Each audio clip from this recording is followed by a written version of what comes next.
On the morning of April 24th, 1981, three young men were driving along Greenlee Road in Newton Township. It was a quiet stretch of farmland, just west of Troy, Ohio. The day had begun like any other spring morning in rural Miami County.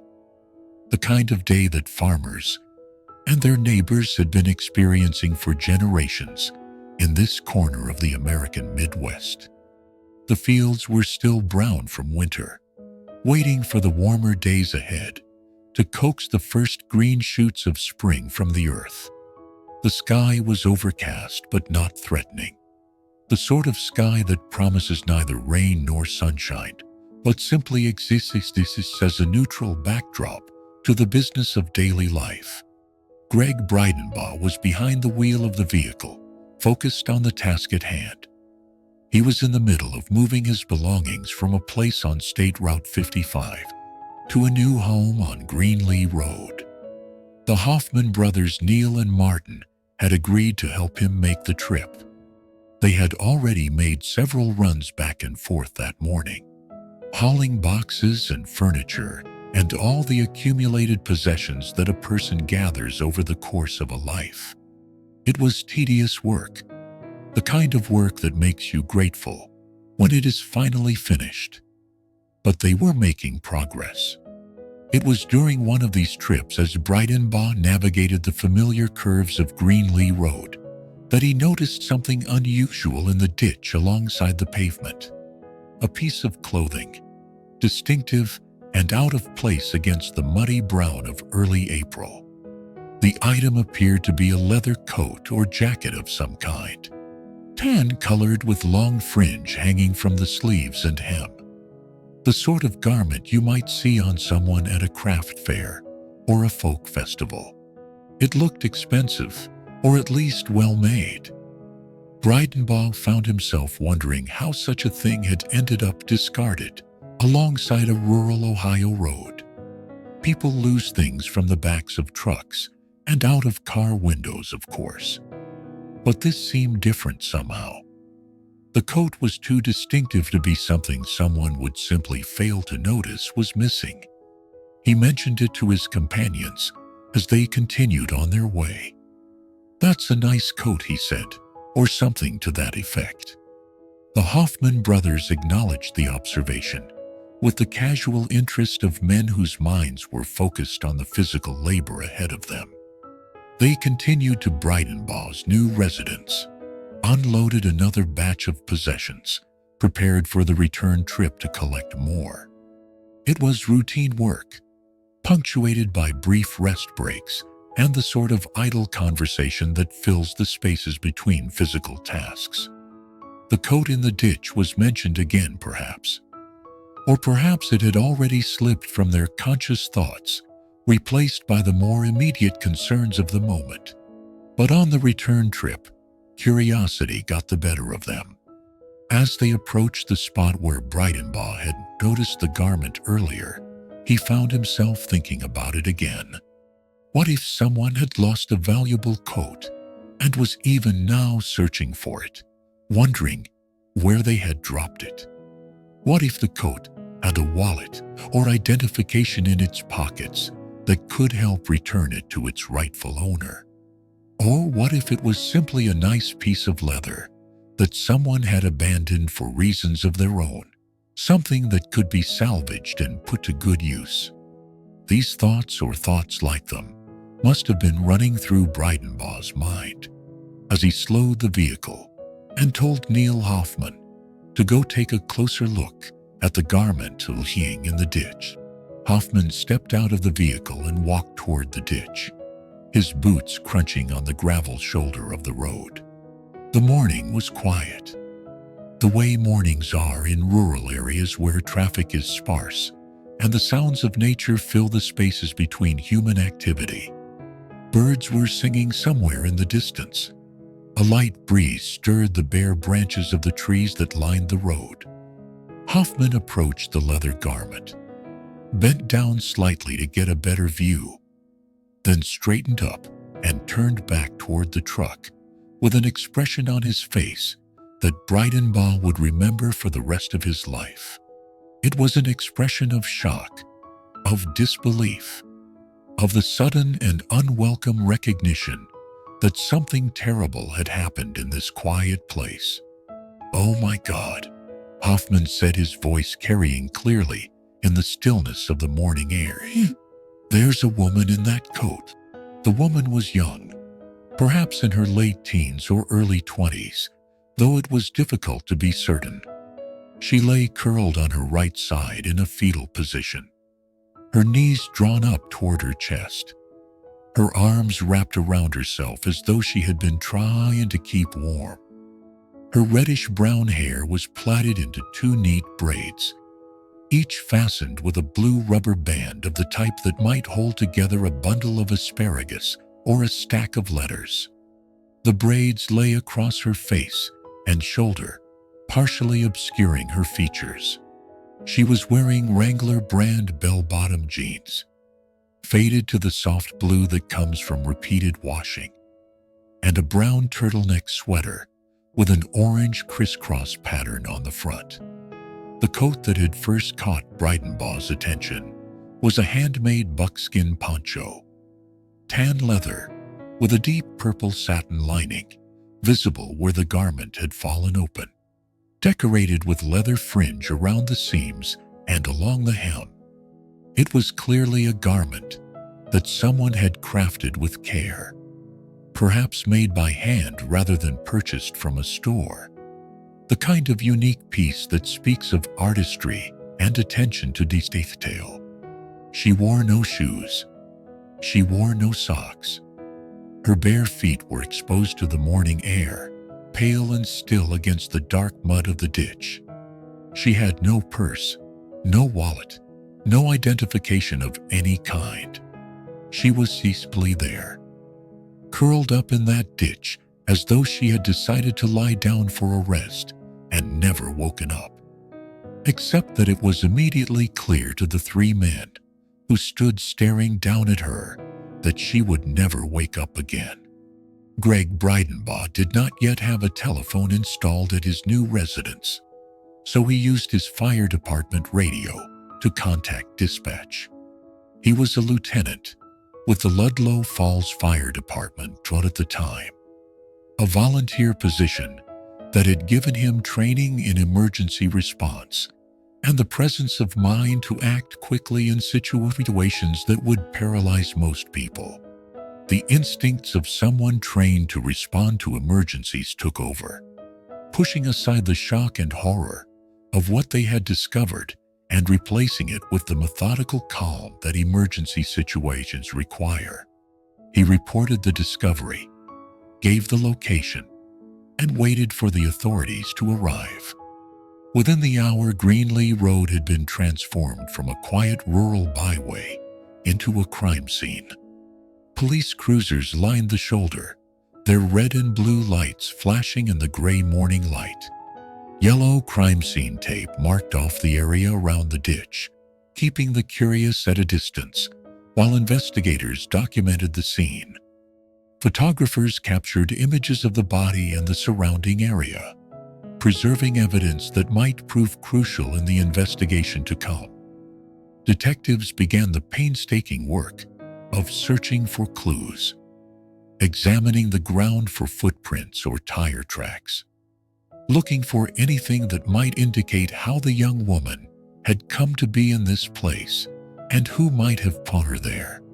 The young woman in the buckskin coat had become a case number, a file that would grow thicker with each passing day as investigators worked to understand what had happened to her. She had also become a mystery, one that would prove far more difficult to solve than anyone could have imagined on that April morning. For she had no name, no identity, no apparent connection to anyone or anything that might explain her presence in a ditch in western Ohio. She was a stranger in death, as she may have been in life, and the silence that surrounded her was as complete and impenetrable as the crime. The autopsy was performed that same afternoon at the Miami County Coroner's Office.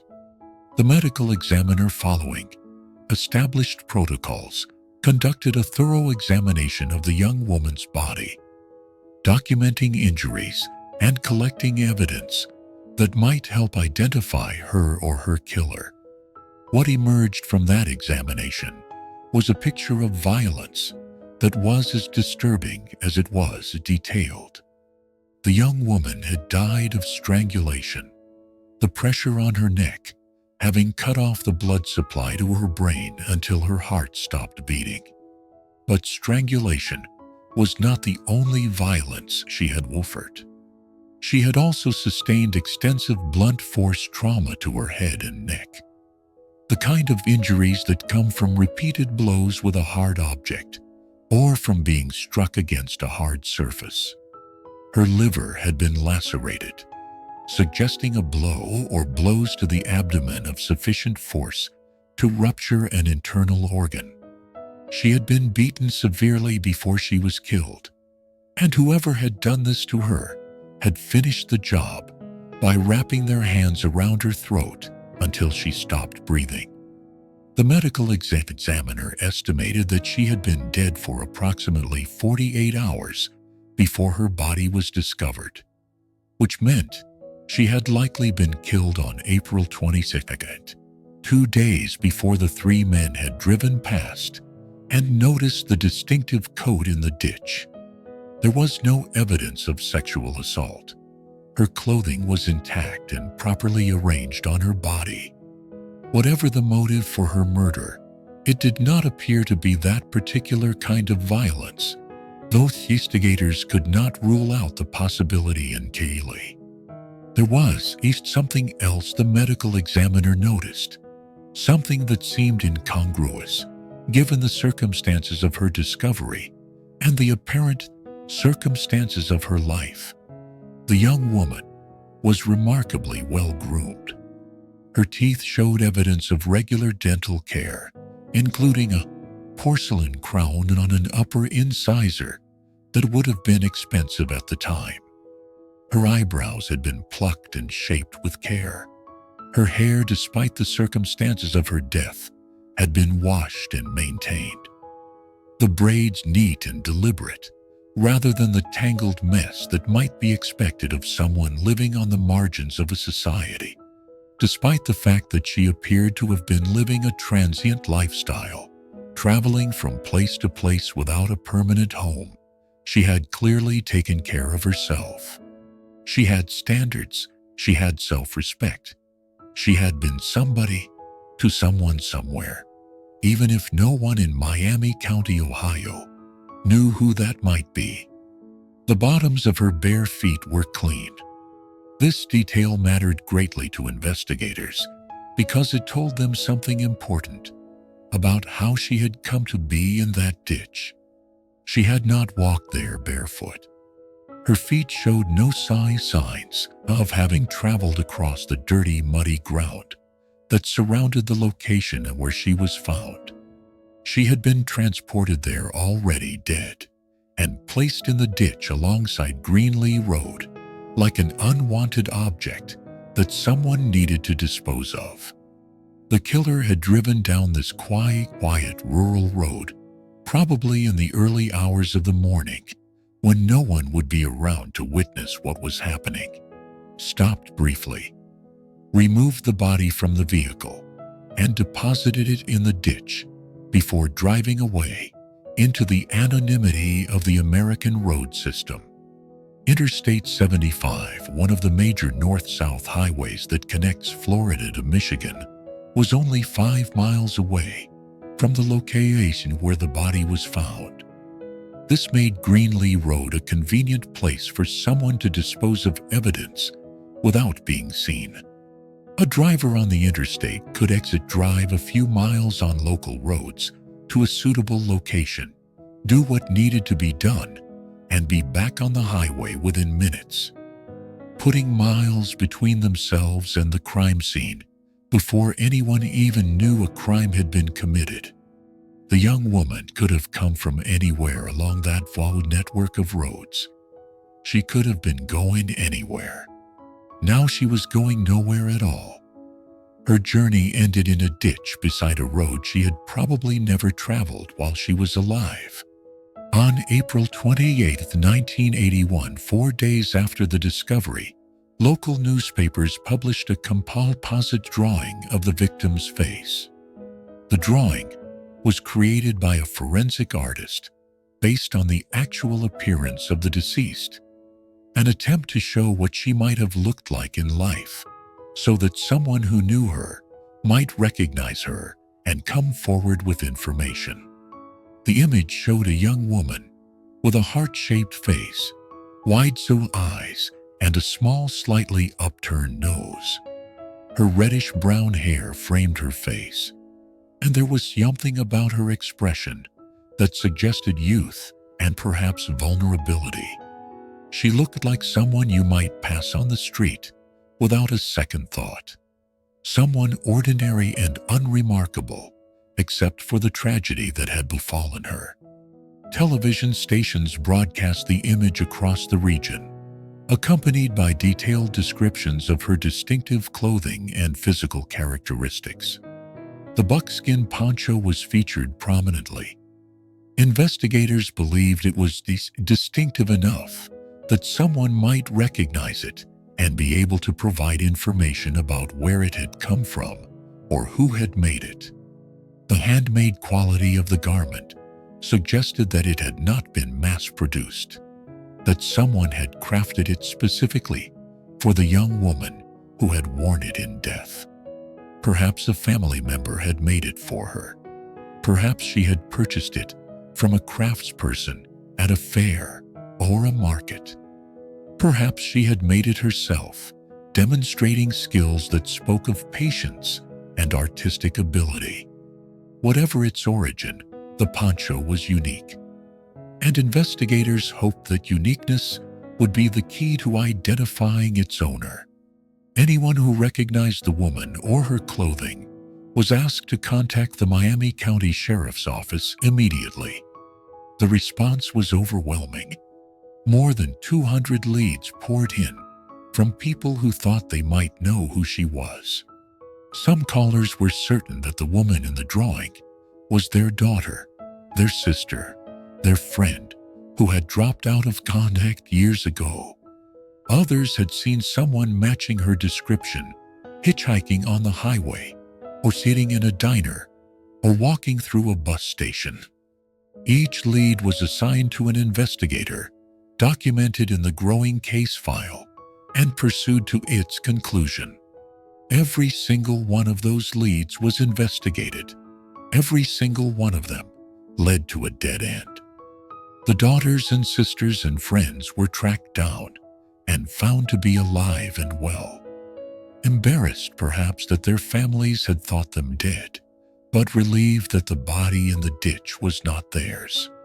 The hitchhikers and diner customers and bus station travelers were identified through other means and eliminated as possibilities. Some leads were obviously false, the product of imagination or attention-seeking, or the simple human desire to be part of a dramatic story. Others seemed promising at first, but fell apart under closer examination. The details not quite matching, the timing not quite right, the certainty of the caller fading when confronted with the actual evidence. Nobody could tell the authorities who this young woman was, where she had come from, or how she had ended up in a ditch on a quiet road in western Ohio. It was as if she had materialized from nothing, existing only in the moment of her death, without a past that anyone could remember or identify. The investigators were experienced professionals who had solved difficult cases before, but this one defied all their usual methods. They had her fingerprints, which had been obtained during the autopsy, but there were no matches in any database. She had no criminal record, no prior arrests, no government paperwork that would have required her to provide her prints. They had her dental records, meticulously documented by the medical examiner, But no dentist came forward to claim her as a patient.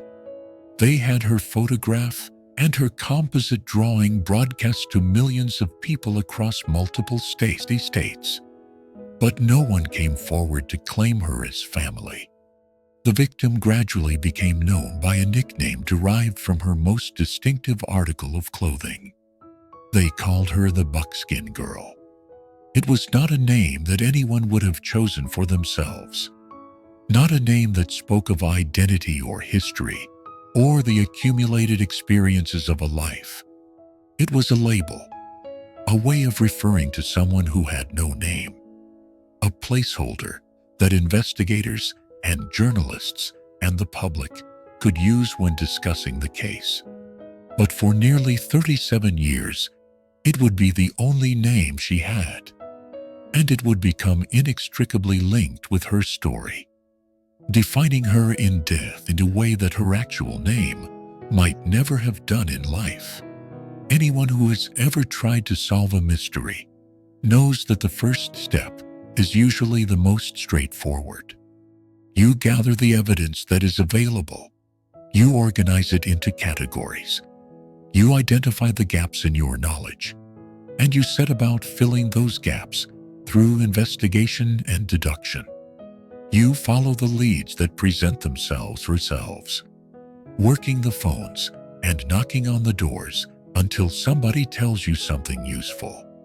In most missing person cases and in most murder investigations, this process eventually yields results. Someone recognizes the victim. Someone has information about the perpetrator. The threads of evidence gradually weave together into a coherent narrative that explains what happened and why. But the Buckskin Girl case was different from the beginning. The usual methods of identification failed one after another, each failure making the next attempt seem more futile than the last.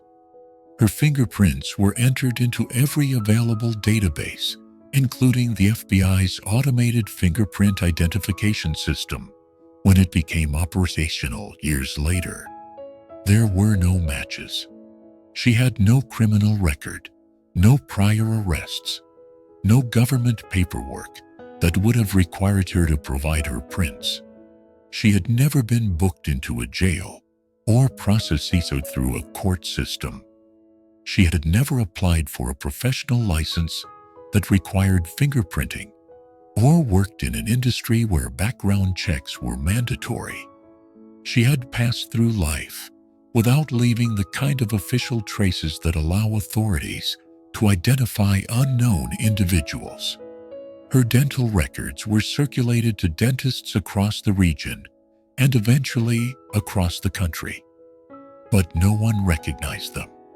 The porcelain crown on her upper incisor was distinctive, the kind of dental work that would have been memorable to the dentist who performed it. But that dentist never came forward. Perhaps the work had been done in a different state, in a different country, or so long ago that the dentist had retired or died, and the records had been lost. Perhaps the young woman had paid in cash using a false name, leaving no paper trail that could connect her to the procedure. The dental records, like the fingerprints, were a dead end. Her face was on television and in newspapers for weeks after the murder. The composite drawing supplemented by actual photographs released by the coroner's office. The images were disturbing, as morgue photographs always are. But investigators believed that the potential benefit of identification outweighed the discomfort that such images might cause. Still, no one came forward to claim her as a daughter, a sister, a friend. The silence was as complete after the media campaign as it had been before. And it was perhaps more unnerving for being so absolute. In most cases involving young murder victims, someone eventually comes looking for them. A parent notices that their child has not called in several weeks and begins making inquiries. A roommate realizes that rent is past due, and the person who was supposed to pay it has not been seen in days. A coworker wonders why their colleague stopped showing up for shifts and mentions the absence to a supervisor. The networks of human connection that bind us together usually ensure that when someone goes missing, someone else notices and sounds the alarm. But no one sounded the alarm for the Buckskin Girl. No one filed a missing person report. No one contacted the Miami County Sheriff's Office to say that their loved one matched the description of the dead woman in the ditch. The silence was unnerving because of what it suggested about the young woman's life. She had apparently existed outside the normal fabric of human relationships that keep most of us tethered to the world. She had no parents checking up on her, no siblings wondering where she was, no friends expecting her to show up for a scheduled meeting. Either she had deliberately severed those connections before her death, cutting herself off from everyone who might have cared about her, or those connections had never existed in the first place. She was alone in a way that most people never experience. A solitary figure, moving through the world without attachments. And that solitude had followed her into death. The investigation continued despite the lack of progress on identification. Detective Robert Schweitzer of the Miami County Sheriff's Office was assigned to the case, and he pursued every possible angle with the determination of a man who refused to let a young woman's death go unanswered. The buckskin poncho was distinctive enough that investigators hoped someone would recognize it and come forward with information about its origin. They publicized photographs of the garment extensively, emphasizing its handmade quality and the unusual purple satin lining that distinguished it from similar items that might be found in stores.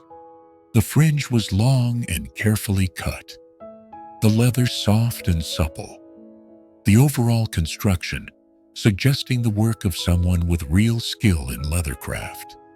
Nobody recognized it. The poncho, like the woman who had worn it, seemed to have no verifiable origin. Investigators contacted leather craftspeople and Native American artisans' Western wear stores and craft fairs.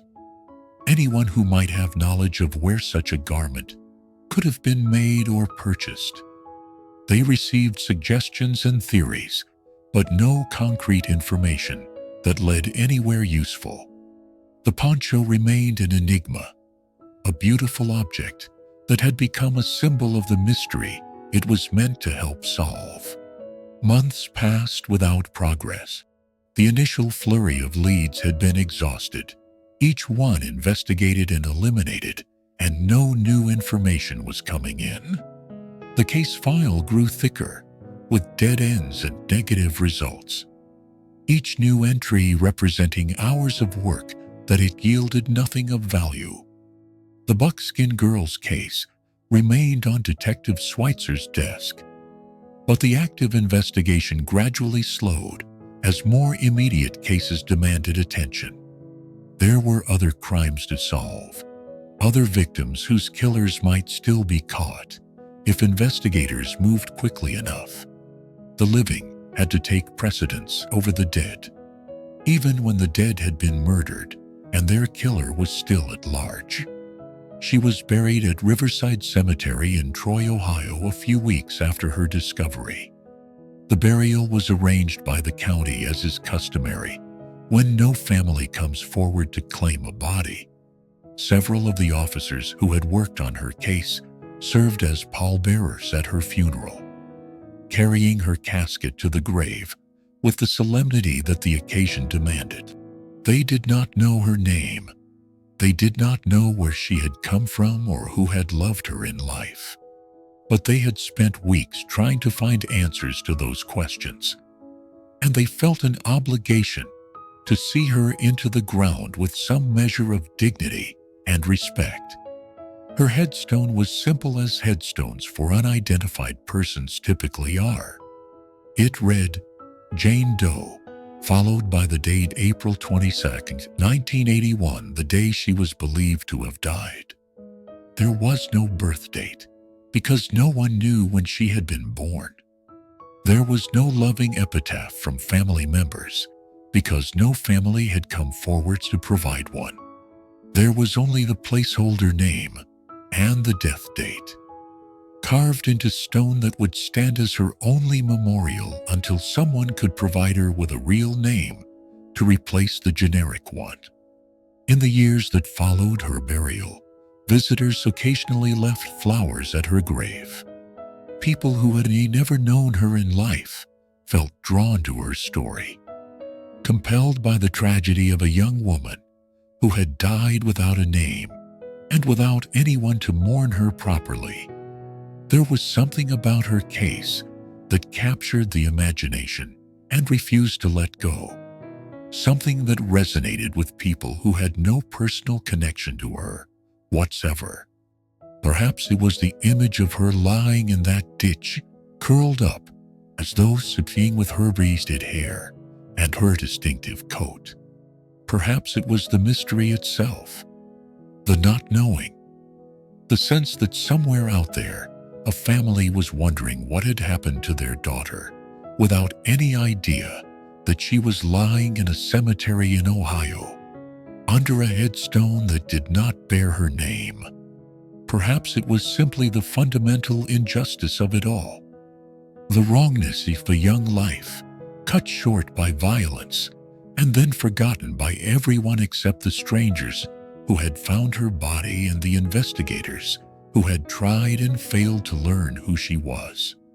Whatever the reason, the Buckskin Girl became one of those cases that people remember, that they discuss on true crime forums and in conversations about unsolved mysteries, that they return to year after year in the hope that new information might finally emerge. She was not famous in any conventional sense, but she was unforgettable in a way that transcended conventional fame. The investigation never officially closed. Miami County Sheriff's Office policy dictated that homicide cases remained open until they were solved, and the Buckskin Girl's case was no exception. The file remained on someone's desk, passed from detective to detective as assignments changed and retirements occurred, always present and always unreviewed. New investigators would review the old evidence from time to time, looking for something that might have been missed, some detail that previous investigators had overlooked or dismissed that might prove to be the key to the whole mystery.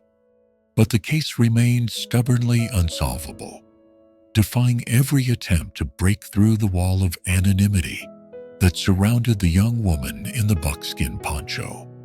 In 1985, investigators began to wonder whether the Buckskin Girl might be connected to a series of murders that had been occurring across the southeastern and midwestern United States.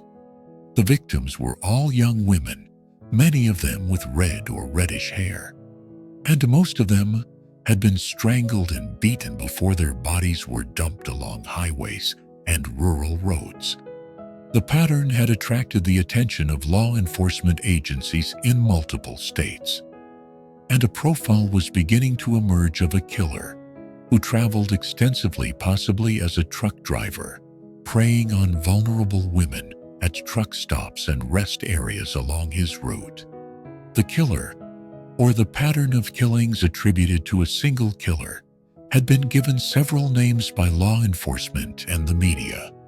Some called the series the Redhead Murders, in reference to the hair color shared by many of the victims. Others called the perpetrator the Bible Belt Strangler, in reference to the geographic region where many of the bodies had been discovered. Several of the victims had been sex workers or erotic dancers, women who lived on the margins of society and were unlikely to be immediately missed when they disappeared. They were vulnerable in ways that made them attractive targets for a predator, and their vulnerability had cost them their lives. The Buckskin Girl fit some aspects of the profile that investigators were developing for these linked cases. She had reddish-brown hair, consistent with the hair color of other victims. She had been strangled and beaten, the same cause of death that had claimed the other women. She had been dumped along a road in a rural area, not far from major interstate highways that might have been used by a traveling killer. Jewelry and footwear were missing from her body, a pattern that matched some of the other victims and suggested a killer who took trophies from his prey. But there were also significant differences that made investigators hesitant to definitively link her to the series. There was no indication that the Buckskin Girl had engaged in any form of sexual activity prior to her death. While several of the other victims showed evidence of recent sexual activity, unlike many of the other victims, she was remarkably well-groomed and had clearly received regular dental care, suggesting a different socio-economic background than the sex workers and erotic dancers who comprised the majority of the confirmed victims. She did not fit the profile of a woman who would be picked up at a truck stop, though that did not necessarily mean she had not been. The connection remained tentative at best. Another possibility without confirmation. Another thread that might lead somewhere or might lead nowhere at all. Investigators in multiple states continued to work on the linked cases, sharing information and looking for patterns that might help identify the killer or killers responsible. The Buckskin Girl's file was added to the growing collection of cases being examined. Her details compared and contrasted with those of other victims in the hope that some commonality might emerge. In 1991, a task force was convened in London, Ohio, dedicated to the investigation of these unsolved homicides. The task force brought together investigators from more than a dozen law enforcement agencies across Ohio, New York, Pennsylvania, and Illinois. All states where bodies had been discovered that fit the emerging pattern. They compared notes, shared evidence, and developed new theories about who might be responsible and how they might be caught. It was a massive undertaking, requiring coordination across jurisdictional boundaries and the pooling of resources that would otherwise have been devoted to local cases. The Buckskin Girl was discussed extensively during these task force meetings. Her case compared to others that bore similarities and contrasted with those that did not. The lack of identification continued to hamper any real progress, as investigators could not determine who she had known, where she had been, or who might have had reason to want her dead without knowing who she was in the first place. Her anonymity was a barrier that no amount of investigative work could penetrate, at least not with the tools and technologies that were available at the time. Some people find themselves wondering how a person can simply disappear without anyone noticing or caring. The answer in many cases is simpler and sadder than might be expected. People fall out of touch with their families for all sorts of reasons. Arguments and estrangements, lifestyle choices that parents disapprove of, geographic moves that make communication difficult. In an era before cell phones and social media, when long-distance calls were expensive and letters took days to arrive, it was entirely possible for someone to lose contact with everyone who had known them and to establish a new life in a new place where no one knew their history. If something happened to that person, if they met with violence or accident or simply died alone, there might be no one to notice their absence. No one to report them missing. No one to identify their body if it was found. The Buckskin Girl, whoever she was, had apparently fallen into this category. She had severed her connections to her phone either by choice or by circumstance, and had been traveling alone when she encountered whoever killed her. There was no safety net of family and friends to catch her when she fell. No network of relationships that would have alerted authorities to her disappearance. She was alone in the world in a way that most people find difficult to imagine, and that aloneness had ultimately proved fatal. There is something that anyone who has lived in a small community understands about unyaved cases. They do not simply fade away. They linger in the collective memory, passed down through conversations and newspaper retrospectives, becoming part of the local folklore. People remember where they were when they heard about the crime. They remember the shock and fear that rippled through the community in the days that followed. They remember the suspects who were investigated and cleared, the theories that were proposed and discarded, the hope that gradually faded as the years passed without an arrest.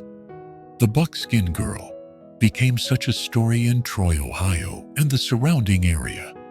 She was not from there, or at least, there was no evidence that she had any connection to the community before her body was found in that ditch.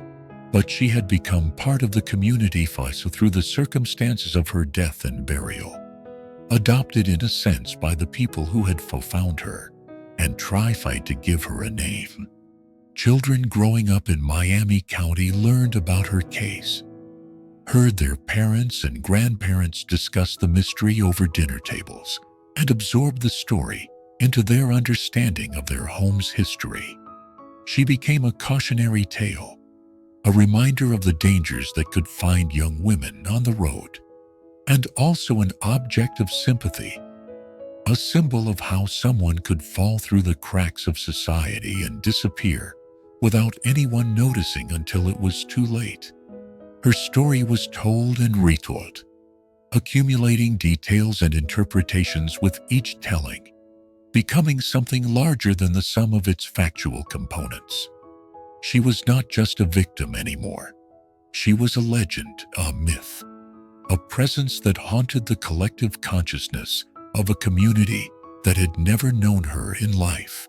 As DNA technology began to advance in the 1990s and early 2000s, investigators saw new hope for identifying the Buckskin Girl and potentially linking her case to other unsolved homicides in the region and across the country. DNA profiling had revolutionized criminal investigation since its introduction in the mid-1980s, providing a way to identify individuals with near absolute certainty based on biological samples recovered from crime scenes. The technology was getting better and more sensitive every year, capable of extracting usable genetic information from samples that would have been worthless just a few years earlier. In 2001, the Miami Valley Regional Crime Laboratory developed the victim's nuclear DNA profile from the blood sample that had been preserved since 1981. This was significant progress, a milestone in the case that had seemed impossible for so long. The blood sample had been stored at the crime laboratory for 2 decades, waiting for a technology that did not exist when it was collected to finally make use of the genetic information it contained. Now that technology had arrived, and investigators had a new tool in their efforts to identify the young woman in the buckskin poncho. The DNA profile was entered into the FBI's Combined DNA Index System known as CODIS, a national database that contains genetic profiles from convicted criminals, crime scene evidence from unsolved cases, and unidentified human remains. The hope was that the database might contain a match, either to a family member of the victim who had been convicted of a crime and had their DNA collected, or to another crime scene where the same perpetrator had left biological evidence behind. Such matches had solved cold cases before and would solve many more in the years to come. But there were no matches. The CODIS database, despite containing millions of profiles, did not contain anyone whose DNA matched that of the Buckskin Girl, or anyone who might be her close relative. She remained as anonymous in the digital age as she had been in the era of paper files and composite drawings, her identity hidden behind a wall of genetic code that no one could decode without a reference point for comparison. In 2008, her profile file was entered into a new database called the National Missing and Unidentified Persons System, or NamUs. This system was designed specifically to help match unidentified remains with missing person reports from across the country. Recognizing that one of the biggest challenges in identifying unknown individuals was the lack of coordination between different jurisdictions. A person might go missing in California and be found dead in Ohio. But if the missing person report and the unidentified remains were not compared to each other, the connection might never be made. NamUs seemed like exactly the kind of tool that might finally crack the Buckskin Girl case. It was a centralized database where law enforcement agencies, medical examiners, and even family members could submit information and search for potential matches. Someone who had reported a family member missing years ago might finally find answers by comparing their missing person report to the unidentified remains in the system. A medical examiner with an unidentified body might find a match to a missing person report from 1,000 miles away. But once again, there were no matches. Wherever the Buckskin Girl had come from, no one appeared to have reported her missing to any law enforcement agency that had entered information into NamUs. The database that was supposed to bring the missing and the unidentified together had failed to do so in her case, just as every other method had failed before it. In 2009, investigators submitted a sample for mitochondrial DNA analysis at the NamUs DNA lab at the University of North Texas. Mitochondrial DNA is different from nuclear DNA in several important ways. It is inherited exclusively from the mother, passing unchanged through the maternal line for generations. It is also more abundant in cells than nuclear DNA, making it sometimes possible to extract mitochondrial profiles from samples that are too degraded for nuclear DNA analysis.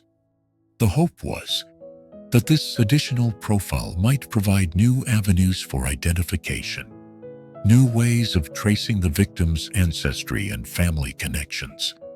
The mitochondrial DNA profile was added to the growing collection of genetic data about the Buckskin Girl, another piece of the puzzle that refused to come together. Both profiles were uploaded to CODIS, joining the thousands of other profiles in the system, waiting for a match that might never come. The technology was improving all the time. The databases were growing larger, and new tools for genetic analysis were being developed by researchers around the world. But none of it was enough to break through the barrier of anonymity that surrounded the young woman who had died in that ditch in Ohio. The years continued to pass, marked by occasional media retrospectives and renewed appeals for information.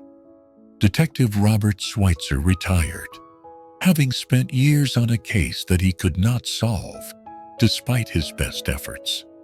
The file was assigned to other investigators who inherited not just the evidence and the case notes, but also the frustration of those who had worked the case before them.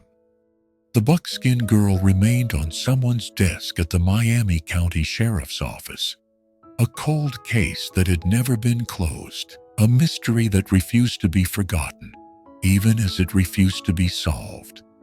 Anniversaries of her discovery came and went, marked by brief stories in local newspapers and occasional segments on television news programs. Each anniversary brought renewed hope that someone might finally come forward with information, that the passage of time might have loosened the constraints that had prevented witnesses from speaking before. Circumstances change over the years. People who were afraid to talk in 1981 might feel so much Deathbed confessions occasionally solve cold cases. Relationships end, and former partners reveal secrets that were once carefully guarded. But the Buckskin Girl's case remained stubbornly unsolved, immune to the passage of time and the occasional bursts of attention that surrounded its anniversaries. She remained unknown, unnamed, unidentified, a young woman whose only identity was a nickname derived from the coat she had been wearing when she died. It is difficult not to reflect on the uncertainty surrounding those final known moments of the Buckskin Girl's life. Who had she been traveling with on that April day in 1981? How had she come to be in Ohio so far from wherever she had called home? What had she been seeking on the road, and what had she found instead? These questions circled in the minds of investigators and amateur sleuths alike. Questions without answers. Riddles that seemed designed to be unsolvable. She had been a hitchhiker, most likely based on the evidence that had been gathered over the years. The pollen analysis on her clothing showed high levels of soot from exposure to vehicular traffic or industrial activity. She had been traveling, moving from place to place, relying on the kindness or indifference of strangers to get where she was going. It was a lifestyle that many young people embraced in the late 1970s and early 1980s. A way of seeing the country and experiencing freedom that did not require money or planning. It was also a dangerous lifestyle, one that put vulnerable young people in close proximity to strangers who might not have their best interests at heart. Somewhere on that road, the Buckskin Girl had crossed paths with someone who meant her harm. Perhaps she had accepted a ride from a stranger who seemed friendly enough at first, only to realize too late that she was in danger. Perhaps she had been traveling with someone she knew and trusted, someone who turned violent for reasons that may never be understood. Perhaps she had simply been in the wrong place at the wrong time, a random victim of a predator who was hunting along the highways and back roads of the American Midwest. Whatever the circumstances, she had ended up dead in a ditch, her life extinguished by violence, her body abandoned alongside a road where strangers would find her 2 days later. She had been 21 years old, though no one knew that at the time. She had her whole life ahead of her, or so she probably believed. And now that life was over, ended by hands that had wrapped around her throat and squeezed until she stopped breathing. In 2016, the Miami County Sheriff's Office decided to pursue new forensic testing on the evidence that had been preserved from the original crime scene. The decision reflected both the advances in forensic technology that had occurred over the preceding decades and the continued commitment of investigators to solving a case that had frustrated their predecessors for 35 years. New tools were available now that had not existed in 1981 or even in 2001, and it was worth exploring whether those tools might finally provide the breakthrough that had proven so elusive. Pollen analysis was conducted by the U.S. Customs and Border Protection Agency, a federal agency with expertise in analyzing botanical evidence. The scientists examined samples recovered from the victim's clothing, identifying the types of pollen present and comparing them to known distributions of plant species across different geographic regions. Pollen is remarkably durable, surviving for decades on fabric and other surfaces, and it can provide detailed information about where a person has been based on the plants that grow in different regions. The results of the pollen analysis suggested that the Buckskin Girl had either originated in the northeastern United States or had spent significant time in that region in the year prior to her death. The pollen was consistent with plant species common to states like Pennsylvania, New York, and parts of New England, suggesting that she had spent time in that part of the country at some point in her travels. This was new information, the first geographic data about the victim that investigators had been able to develop in decades. Additional testing indicated that she had also spent time in more arid climates, possibly the southwestern United States or northern Mexico at some point before her murder. The pollen on her clothing contained traces of species that do not grow in the humid environments of the Northeast or the Midwest, species that require dry conditions and warm temperatures to survive. She had been on the move, traveling across the country from region to region, leaving behind traces of the places she had been in the form of pollen grains clinging to her distinctive buckskin coat. Chemical isotope analysis of her hair and fingernails provided even more detailed information about her movements in the months leading up to her death. Isotope analysis works by measuring the ratios of different isotopes of elements, like oxygen and hydrogen in human tissue, ratios that vary depending on the water sources and food supplies in different geographic regions. Because hair and fingernails grow at relatively constant rates, it is possible to create a timeline of a person's movements by analyzing samples from different points along the length of a hair or nail. The testing revealed that the Buckskin Girl had likely spent approximately 4 months in areas of the southwestern or southeastern United States, possibly in the vicinity of Fort Worth, Texas, or southern Oklahoma during the year before her death. She had visited northern Texas at least twice, based on the isotope signatures in different sections of her hair. She had been constantly on the move, never staying in one place for very long, following the roads wherever they led her. The picture that emerged from these forensic analyses was of a young woman with a transient lifestyle, moving from place to place across a vast geographic area. She had not stayed in Ohio long before her death. The isotope data showed no evidence of extended time in the Midwest. She had come from somewhere else, passing through Ohio on her way to somewhere else, and her journey had ended before she could reach her destination. In February 2016, the National Center for Missing and Exploited Children released a new facial image of the Buckskin Girl, a digital reconstruction that attempted to show what she might have looked like in life rather than in the morgue photographs that had circulated for decades. Forensic artists used a combination of skull analysis and photographic reference to create an image that was more lifelike and approachable than the composite drawing from 1981 or the disturbing morgue photographs that had also been released over the years. The image showed a young woman with reddish-brown hair, light brown eyes, and freckles scattered across a sun-kissed complexion. Her nose was small and slightly upturned. Her face had a rounded, youthful quality that suggested someone in their late teens or early 20s.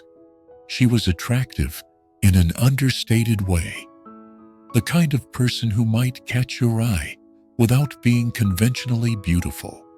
She looked like someone you might have passed on the street without giving much thought. Someone ordinary and unremarkable, except for the tragedy that had befallen her. The image was distributed to media outlets across the country, accompanied by renewed appeals for anyone with information to come forward.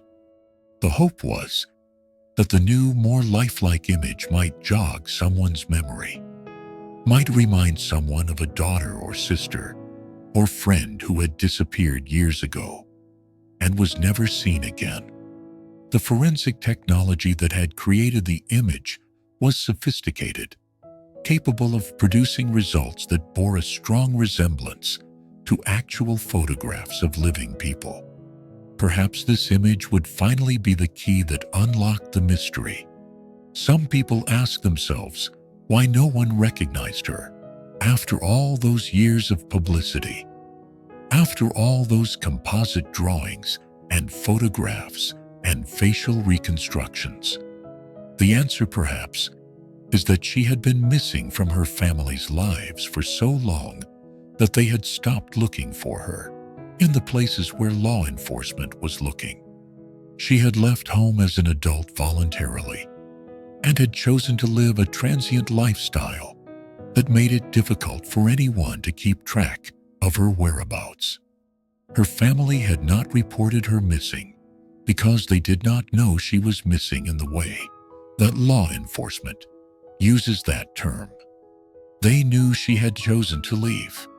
They believed she was somewhere out there, living her life on her own terms, and would come back when she was ready. They did not know that she was never coming back, that she had been dead for decades, that she was lying in a cemetery in Ohio under a headstone that did not bear her name. This is one of the cruelest aspects of cases involving transient young people who meet with violence far from home. The very independence that led them to leave the very freedom they sought on the road can become the reason no one comes looking for them. Their families wait for contact that never comes, assuming that the silence is a choice rather than a consequence of tragedy. They live with hope that gradually fades into resignation, telling themselves that their loved one must be alive somewhere, must have simply decided not to stay in touch, must be pursuing a life that no longer includes the family they left behind. The Buckskin Girl's family, wherever they were, had apparently reached this state of resigned acceptance. They had stopped actively looking for her, stopped expecting her to walk through the door or pick up the phone, stopped hoping for a reunion that seemed increasingly unlikely with each passing year. They did not know that she had been found decades ago, that she had been buried in a cemetery in Ohio, that investigators had been trying for years to reunite her with the family that did not know she was lost. In 2017, a forensic anthropologist named Elizabeth Murray attended the American Academy of Forensic Sciences Conference, an annual gathering of professionals who work in the various disciplines that contribute to criminal investigation. Dr. Murray had spent her career working on cases that others had given up on, applying her expertise in human skeletal identification to help solve mysteries that seemed beyond solution. She had worked on over 30 cold cases in Ohio alone, cases where traditional investigative methods had failed, and where the specialized knowledge of a forensic anthropologist might provide new insights. The Buckskin Girl had always been one of the cases that haunted her. She was a puzzle that refused to be solved. A young woman whose identity remained hidden despite decades of effort by some of the most dedicated investigators in the region. Dr. Murray had studied the case extensively, reviewing the evidence and the various theories that had been proposed over the years, always hoping that some new approach might finally crack the mystery. At that conference in 2017, Dr. Murray met two women who would change not just the course of the Buckskin Girl investigation, but the entire field of forensic identification. Their names were Dr. Colleen Fitzpatrick and Dr. Margaret Press, and they had recently founded a nonprofit organization called the DNA Doe Project. The organization's mission was revolutionary in its simplicity: to use genetic genealogy, the same technology that millions of ordinary people were using to trace their family trees, to identify unknown human remains that had defied all other methods of identification. Fitzpatrick and Press were not law enforcement professionals in the traditional sense. Fitzpatrick was a retired nuclear physicist who had become fascinated with genealogy and had written several books on the subject. Press was a retired linguist and mystery novelist who had discovered a talent for the detective work that genealogical research requires. Together, they had realized that the rapidly expanding databases of genetic information created by consumer DNA testing companies represented an unprecedented opportunity for forensic investigation. The concept was straightforward in principle, though complex in execution.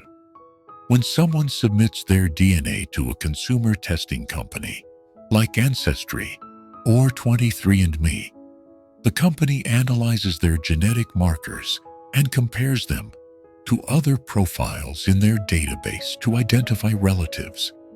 Customers can then opt to upload their results to third-party databases like Genealogy, which allows comparisons across different testing platforms. By 2017, Genealogy contained the genetic profiles of more than 800,000 people who had voluntarily shared their information, creating a vast web of genetic connections that could be used to trace family relationships. Fitzpatrick and Press believed that this same technology could be applied to unidentified human remains. If DNA could be extracted from a John or Jane Doe and uploaded to Genealogy, the system might identify genetic relatives of the unknown individual. From there, skilled genealogists could work backward through family trees, using traditional genealogical research methods to identify who the unknown person might be. It was a combination of cutting-edge genetic technology and old-fashioned detective work, and Fitzpatrick and Press were convinced it could work. Dr. Murray was intrigued. Here perhaps was the approach that might finally identify the Buckskin Girl after all these years. She discussed the case with Fitzpatrick and Press, explaining the decades of frustration and the various methods that had been tried and had failed. The fingerprints that matched nothing, the dental records that no one recognized, the DNA profiles that say in databases without yielding a single match. Fitzpatrick and Press listened carefully and agreed to take on the case. The Miami County Sheriff's Office was receptive to the proposal. After decades of dead ends, investigators were willing to try anything that might break the case open. Chief Deputy Steve Lord, who had inherited the case and the determination of those who had worked on it before him, gave his approval for the DNA Doe Project to proceed. There was, however, a significant problem. The only biological sample that remained from 1980 was a vial of blood that had been stored unrefrigerated for almost 37 years. The blood had been drawn during the autopsy and preserved in a heparinized tube, a standard medical container treated with an anticoagulant to prevent the blood from clotting. While this was good practice for medical purposes, heparin can interfere with DNA extraction, making it more difficult to obtain usable genetic material. Several experts who examined the sample expressed skepticism that any DNA could be recovered from such old and poorly preserved material.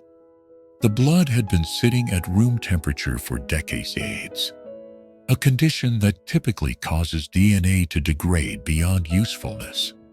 The DNA Doe project was attempting something that had never been done before with a sample that many believed was worthless. It was a long shot, the longest of long shots. But Fitzpatrick and Press were undeterred. They sent the sample to a private laboratory that specialized in extracting DNA from degraded samples. The laboratory used whole genome sequencing, a process that analyzes the entirety of a person's genetic code rather than just the specific markers used by law enforcement databases. The results were not perfect. A substantial portion of the genome was too degraded to be readable. Press would later describe the process as throwing out 99% of the data because it was too damaged to use. But there was enough, just barely enough. The laboratory was able to produce a file containing sufficient genetic markers to create a profile that could be uploaded to some GED match. It was not a complete profile, not the kind of pristine genetic data that consumer testing companies typically produce, but it was workable. The DNA Doe project had extracted genetic information from a 37-year-old blood sample that experts had said was worthless, and they were ready to begin the genealogical research that might finally give the Buckskin Girl her name back. On March 29, 2018, at approximately 1 o'clock in the morning, Margaret Press sat at her computer in California and watched as GED Match processed the Buckskin Girl's genetic profile.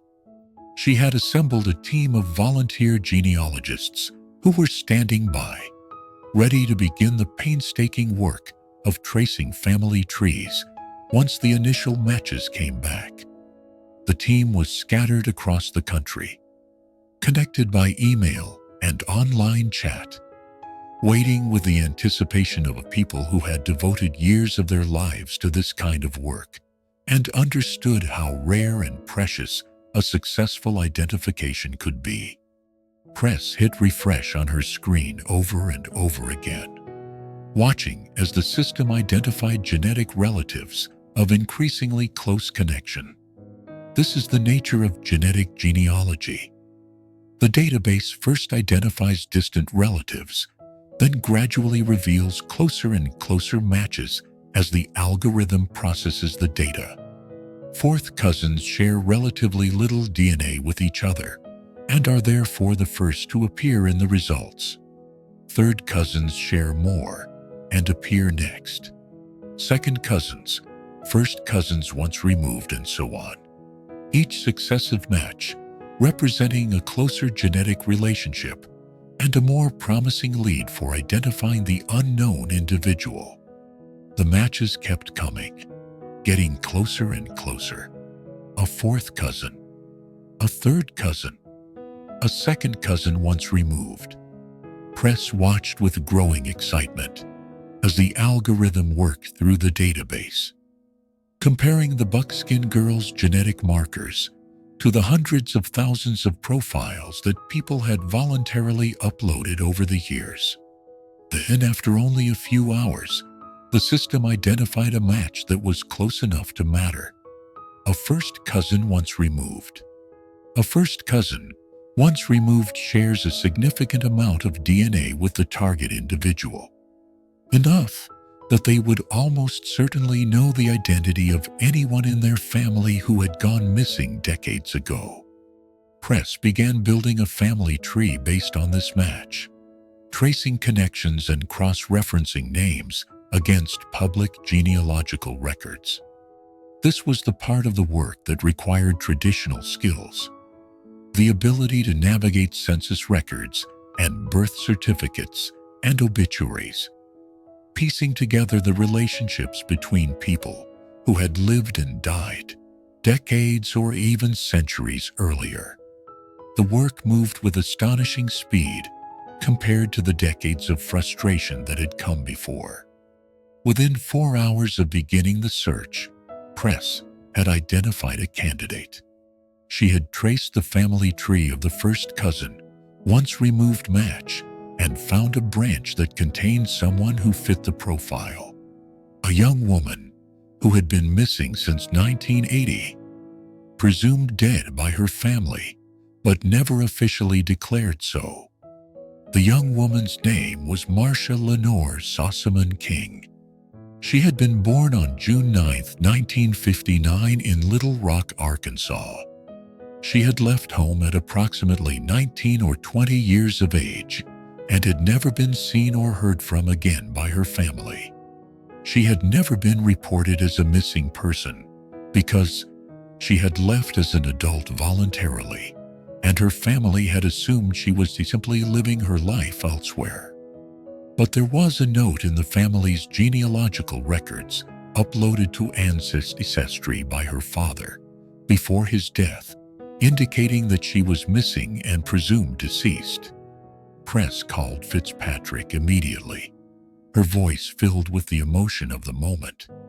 "I just had shivers go down my spine," she said. "This is her. This is her."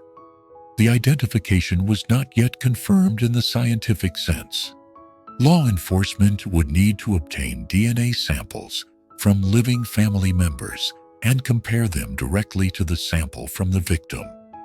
But the genealogical evidence was extraordinarily compelling. The family tree matched. The age matched. The timing matched. The circumstances matched. Everything about Marcia King's story aligned with what investigators knew about the Buckskin Girl. Marcia King had 4 siblings, 3 of whom were still living at the time of her identification. Her father, John Wesley Sossoman, had uploaded his family's genealogical information to Ancestry before his death in January 2018, just 3 months before his daughter would finally be identified.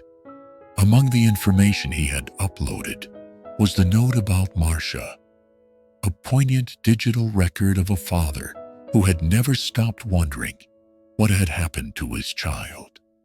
He had died without knowing that she had been found, without knowing that she had been buried in Ohio for 37 years, without knowing that the mystery of her disappearance was about to be solved. The Miami Valley Regional Crime Laboratory obtained DNA samples from living family members and began the process of the comparison. The work required precision and care, the kind of meticulous scientific analysis that can withstand scrutiny in a court of law. The samples were processed according to established protocols, the results documented and verified, the chain of custody maintained with the rigor that criminal cases demand.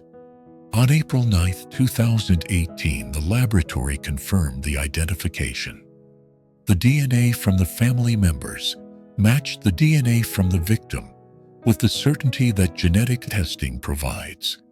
After 37 years of anonymity, the Buckskin Girl had a name. She was Marcia Lenore Sossoman King, 21 years old at the time of her death, from Little Rock, Arkansas. 2 days later, on April 11, 2018, the Miami County Sheriff's Office held a press conference to announce the identification. The room was filled with journalists and investigators, many of whom had followed the case for years and had never expected to see this day arrive. Chief Deputy Steve Lord stood at the podium and addressed the assembled crowd. "Today we are all here to tell you that Buckskin Girl has been identified as Marcia King from Arkansas, he said. Dr. Elizabeth Murray spoke as well, her voice carrying the weight of decades spent working on cases just like this one. This is not your run-of-the-mill. Solves unidentified person, she said. I think you'll hear today that this is really some revolutionary and groundbreaking work. The press conference was a celebration of sorts, a moment of triumph after so many years of failure. But it was also tinged with sadness, as all such moments must be when the subject is a young woman who died violently and whose killer has never been brought to justice. The identification of Marcia King was a breakthrough, but it was also a reminder that justice remained incomplete. Lord spoke about the decades of work that had gone into the case, the countless hours spent pursuing leads that went nowhere, the technological advances that had finally made identification possible. He spoke about Marcia's family, who had been waiting for news of their daughter and sister for 37 years without knowing that there was news to wait for. Her mother, he said, had lived in the same house for all of those years. She never changed her phone number, hoping that one day Marcia would call or come home. They were hopeful Marcia would come home. Lord said, his voice heavy with the weight of what he was about to reveal. They now know that won't happen. The identification of Marcia King was the first successful case for the DNA Doe project using genealogy, a milestone in the development of a technique that would go on to transform the field of forensic investigation.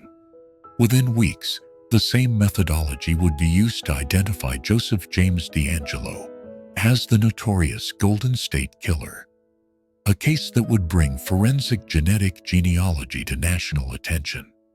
But Marcia King came first, the pioneer case that proved the concept could work. Colleen Fitzpatrick and Margaret Press had shown that it was possible to identify unknown individuals using nothing more than degraded DNA samples and publicly available genealogical databases. Their success opened doors for dozens of other families who had waited years or decades to learn what had happened to their loved ones. The DNA Doe project would go on to identify numerous John and Jane Does across the country, each identification representing a family reunited with answers they had feared they would never receive. For Marcia King's family, the identification brought what her mother described not as closure, but as release. The distinction was important, a recognition that some wounds never fully heal, and that the best that can be hoped for is the lifting of the burden of not knowing. Because Marcia is never coming back, her mother said in a statement released through the sheriff's office. What there is release. Because now all that energy she's been using to think about what happened to Marcia, she can now use that energy to really heal herself. The identification opened new avenues of investigation for law enforcement. For the first time in nearly 4 decades, detectives could begin to reconstruct the final weeks and months of Marcia King's life. They could interview people who had known her, retrace her movements, and potentially identify the person or persons responsible for her murder. What emerged was the portrait of a young woman who had chosen an unconventional path at a time when such choices were less common and more dangerous than they are today. Marcia was born Marcia Lenore Sossoman on June 9, 1959, in Little Rock, Arkansas. Her parents divorced when she was an infant, a difficult circumstance that was less common in that era than it would become in later decades. Her mother eventually remarried a man named King, who adopted Marcia and gave her his surname. She grew up in the Little Rock area, one of several children in a blended family, and left home at approximately 19 or 20 years of age. Her decision to leave was apparently voluntary, though the reasons for it remain unclear.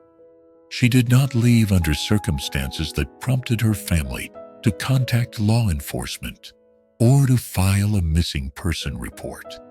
She simply departed, choosing to pursue a life on the road rather than the settled existence that most young women of her generation were expected to embrace. Perhaps she was seeking adventure. Perhaps she was running from something. Perhaps she had simply grown restless and wanted to see what else the world had to offer. Her primary mode of transportation was hitchhiking. She would stand on the side of the road with her thumb extended, accepting rides from strangers who were traveling in the direction she wanted to go. It was a common practice among young travelers in the late 1970s and early 1980s. A way to see the country without spending money on bus tickets or gasoline. The counterculture movements of the preceding decade had romanticized the open road, and many young people saw hitchhiking as an expression of freedom and independence. It was also dangerous.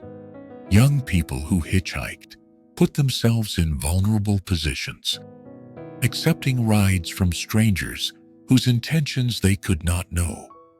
Most of those strangers were harmless, ordinary people willing to share their vehicle with a fellow traveler. But some were not. Predators recognized that hitchhikers were easy targets, isolated individuals with no one expecting them at any particular place or time.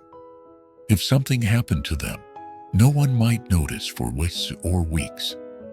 Their bodies might be found hundreds of miles from where they had last been seen, with no way to trace the connection. Marcia King was known to have ties to a religious organization called the Way International, which was headquartered in New Knoxville, Ohio, approximately 60 miles from the location where her body was found. The Way was a Christian ministry founded in the 1950s that had grown substantially during the 1970s, attracting followers with its emphasis on biblical study and community. It had chapters across the country, including in the Little Rock area where Marcia had grown up. Some people who had been involved with the organization described it as cult-like, with charismatic leadership and strict rules for members. Others defended it as a legitimate religious community that provided fellowship and spiritual guidance to young people who were searching for meaning. The nature of Marcia's involvement with the Way and its influence on her travels remained unclear, though investigators believed it may have contributed to her presence in Ohio at the time of her death. According to the timeline that investigators were able to reconstruct after her identification, Marcia boarded a bus in the Little Rock area on April 16, 1981. Her destination was Louisville, Kentucky, approximately 400 miles to the northeast. Witnesses placed her in Louisville on April 10th, about 2 weeks before her body was discovered in Ohio.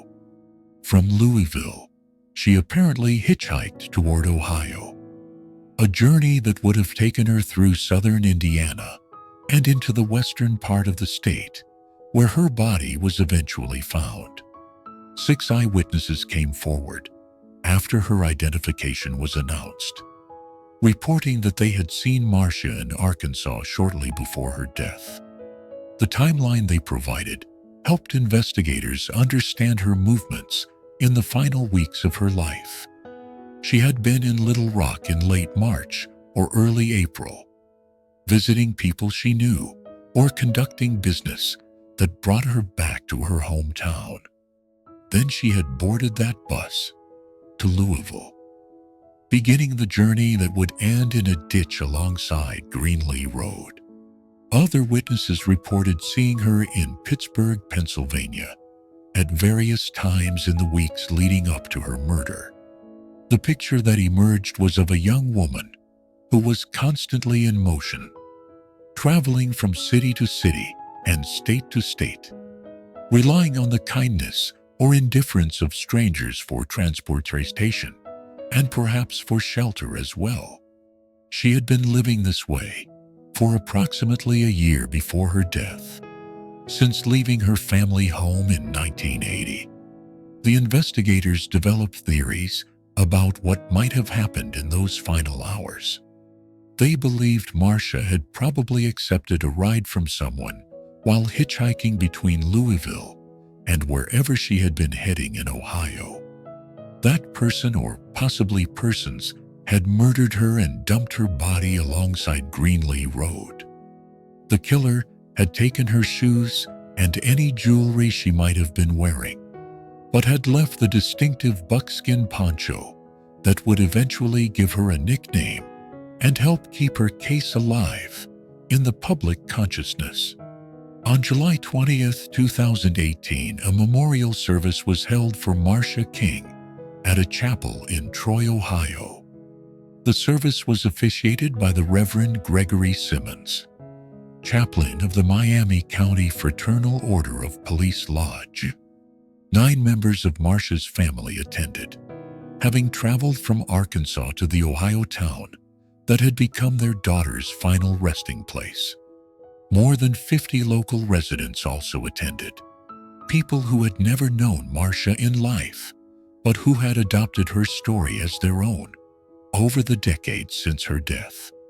The simple headstone that had marked her grave since 1981, the one that read only Jane Doe and the date of her death, was replaced with a new stone bearing her actual name, Marcia L. Sossoman King. A retired police officer named Paul Sullenberger had organized a private fundraising campaign to pay for the new headstone, and he asked everyone present at the memorial service to speak Marcia's name aloud together. Her name is written in stone and etched in our hearts and minds, Sullenberger said. Marcia's stepmother, Cindy Sossoman, addressed the gathering. "Words don't describe the feelings we have for all of you," she said, speaking of the Troy community and the investigators who had worked so long to identify her stepdaughter.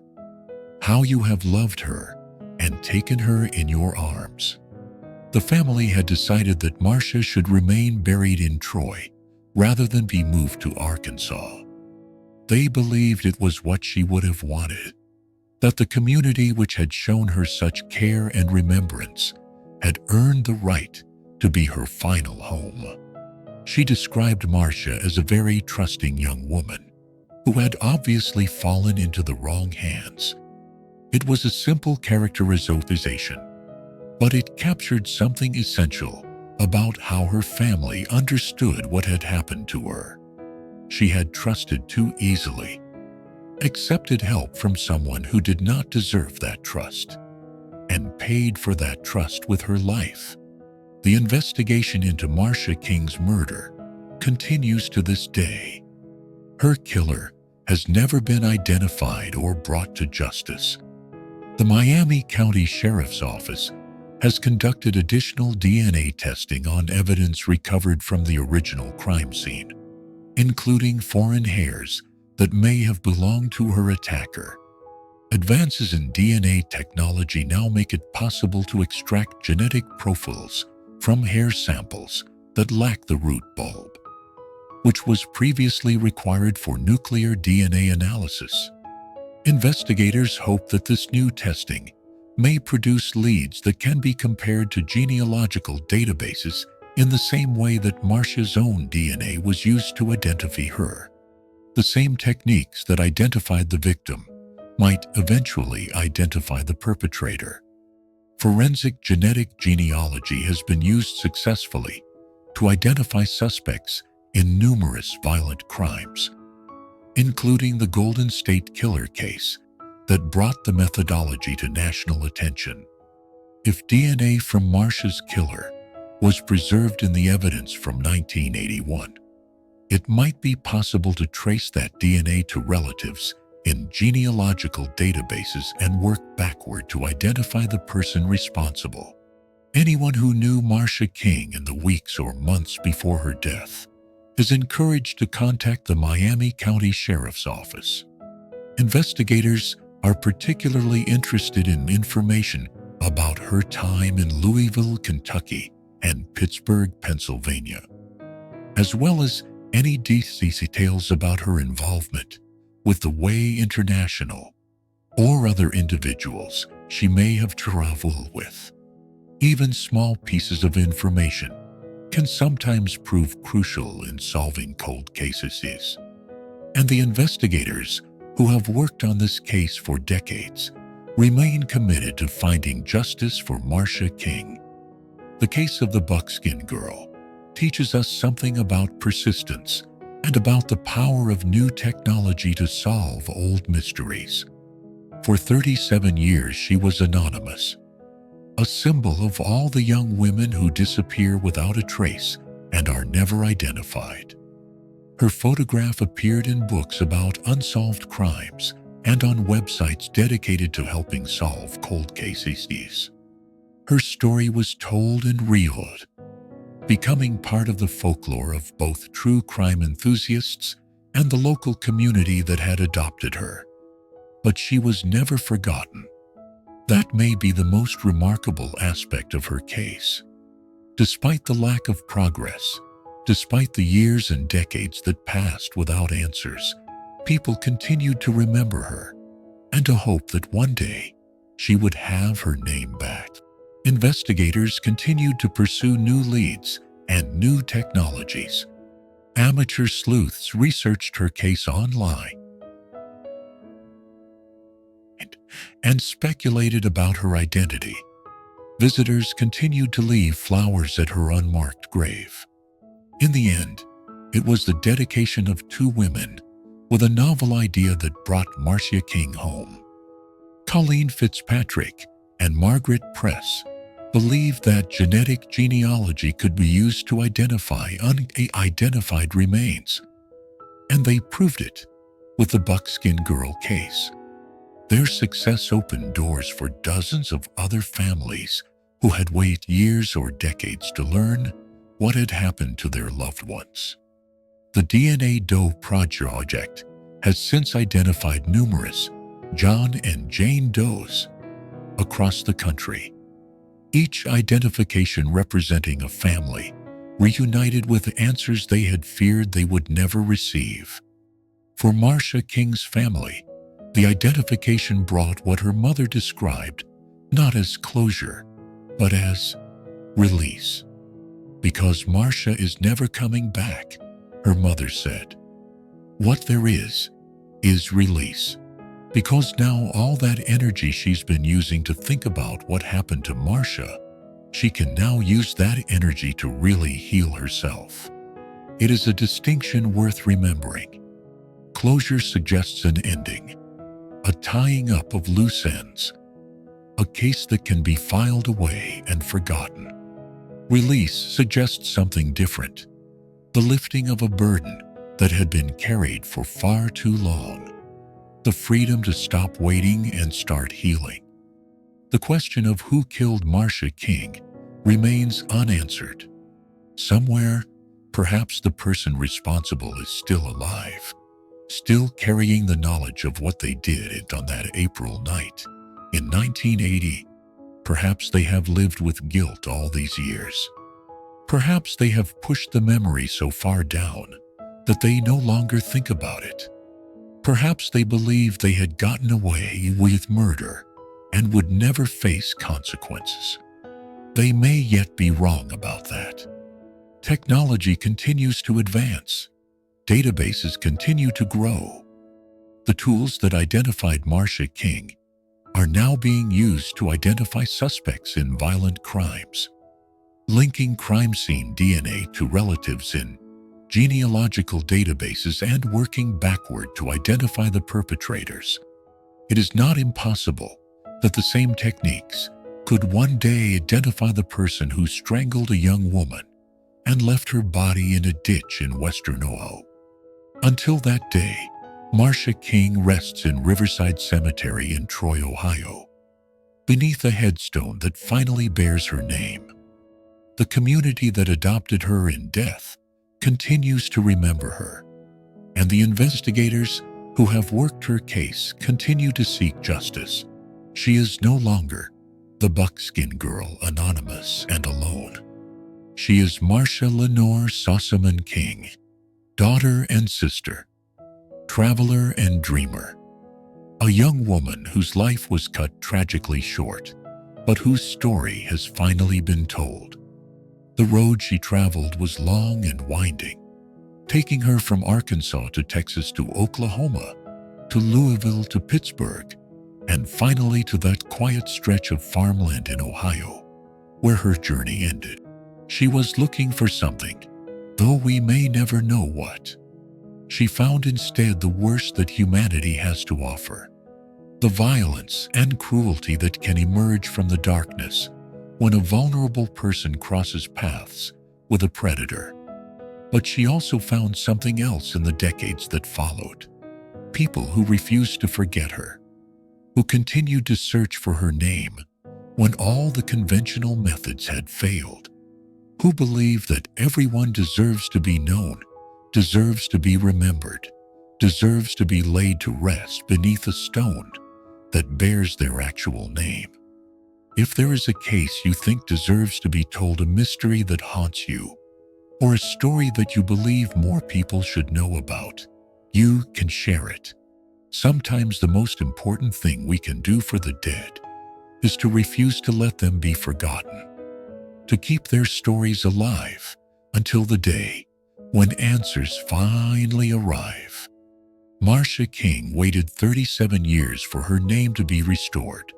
Others are still waiting. The work continues.